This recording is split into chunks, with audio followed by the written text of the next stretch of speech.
What you are about to examine is not a political scandal, it is a procedural rupture. This week, inside a federal courtroom, the United States Marshals Service executed an unprecedented order, the physical removal of a sitting president from his own criminal trial. The reason was not security or protest. It was a judicial finding that the defendant's conduct compromised the very foundation of a fair trial.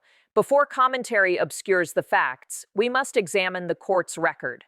In my career, I have seen contempt citations, gag orders, and defendants placed in restraints, but I have rarely witnessed a federal judge order marshals to remove a defendant during proceedings. This decision is not a casual rebuke. It is a last resort mechanism reserved for when a person's presence becomes an obstruction to justice. So, what specific action triggers this nuclear option? Let's reconstruct the timeline from available court records and sworn observer accounts. The session began routinely, with a witness providing testimony central to the government's case. According to multiple reports, this testimony contradicted public statements made by the defendant. From the defense table, audible commentary began. The presiding judge issued a standard verbal warning, reminding all present of courtroom decorum. The commentary persisted. The judge then called a sidebar conference with defense counsel, delivering an unambiguous message: regain control of your client. Upon resuming, the witness continued. At this point, the court record indicates the defendant turned toward the witness and uttered a statement. While the precise wording remains under review, multiple independent accounts agree on its nature: a direct, disparaging comment aimed at a testifying witness. The judge's gavel fell. She halted the trial, stating that the defendant's conduct constituted witness intimidation in open court. Then she issued the directive: Marshals, remove the defendant from my courtroom. Within 1 minute, the president was escorted out. The witness remained, and the trial continued in his absence. This was not an isolated loss of temper. It is the apex of a documented pattern. Consider the judicial history. In May 2024, during the New York hush money trial, Judge Juan Merchan threatened removal after repeated violations of a gag order aimed at witnesses. In August 2023, Judge Tanya Chutkan, overseeing the January 6 case, imposed a gag order to protect individuals from harassment and intimidation. By December 2025, Special Counsel Jack Smith testified under oath to Congress about statements that endangered witnesses and intimidated court staff. 3 judges, 3 jurisdictions, yet a consistent pattern of confrontational behavior toward the judicial process. This pattern is legally significant, indicating knowledge and intent, which undermines claims of a one-time, unpremeditated outburst. Now, let's clarify the legal threshold crossed. Witness intimidation, according to federal law, isn't limited to explicit threats. It includes any conduct meant to influence, delay, or prevent testimony. The standard is both subjective, focusing on the defendant's intent, and objective, assessing whether the conduct would reasonably intimidate a witness. A comment from a defendant aimed at a witness on the stand, judging their testimony, fits this definition. It's an exercise of power meant to unsettle, contradict, and impose a cost on truth-telling. This raises a critical question. Can a judge truly impose such measures on a sitting president? The answer is a resounding yes.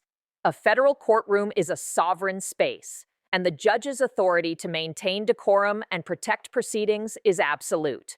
There is no presidential immunity from the rules of evidence and procedure. Granting such immunity would imply that a president could derail their own prosecution at will, an absurdity that would undermine the principle of equal justice. The judge did not create new law. She enforced ancient, fundamental law. The extraordinary fact lies not in her authority, but in the necessity of invoking it at this level. What are the consequences? The immediate procedural fallout presents several paths. First, contempt of court. The judge can hold the defendant in contempt, leading to fines or even jail time, though the latter is complex for a sitting president. Second, modified trial conditions. She can order the defendant to participate via secure video link for the remainder of the trial, forfeiting his physical presence in the courtroom. Third, a separate criminal referral. The act of witness intimidation can be referred for a separate criminal investigation, a charge that carries its own severe penalties. Importantly, none of these actions require dismissing the case. The trial continues, the state's evidence is presented, and the jury listens. The removal is a corrective measure, not a terminating one. The broader implication is institutional. Every federal judge in America is watching, assessing whether the system will uphold this judge's authority. If it does, it reaffirms that courtrooms are bastions of equal discipline. If undermined through political pressure, appeals on unprecedented grounds, or public vilification, it signals that certain defendants operate beyond courtroom rules. What we witnessed this week was not the system breaking, it was the system working. It performed its core, defensive function. When decorum essential to fair fact-finding was breached, the judiciary used its inherent power to restore order. The symbol is stark: the Marshals Service, an agency of the Department of Justice, escorting the President of the United States from a federal courtroom. This picture will endure. The greater lesson is procedural. The trial did not stop. The witness finished testifying. The law, in its deliberate, unyielding way, moved forward. The phrase, "no one is above the law," is often an aspiration. This week, in one courtroom, it became an operational reality. The mechanism was not a grand jury indictment or a sweeping Supreme Court ruling. It was a federal judge exercising a power as old as the Republic, the power to remove a disruptive influence so that justice can be heard. World Countries Quiz. Question 1. Which country has the most time zones? First of all, press the like and follow my account. Answer: France. Question 2. Which country is nicknamed the Land of the Rising Sun? Answer: Japan. Question 3. What is the world's largest country by land area?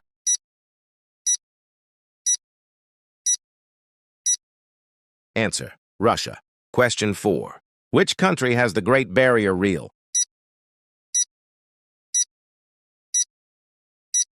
Answer: Australia. Question 5. What country is famous for its pyramids?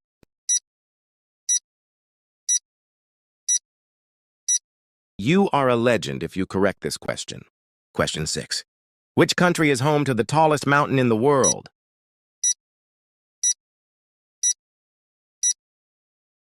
Answer: Nepal. Follow for more. World Countries Quiz. Question 1. Which country has the most time zones? First of all, press the like and follow my account. Answer: France. Question 2. Which country is nicknamed the Land of the Rising Sun? Answer: Japan. Question 3. What is the world's largest country by land area?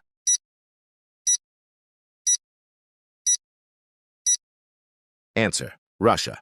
Question 4. Which country has the Great Barrier Reef?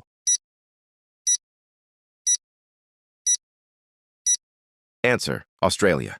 Question 5. What country is famous for its pyramids?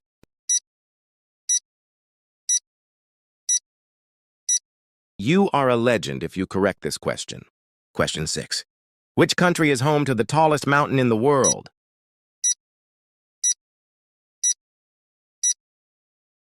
Answer: Nepal.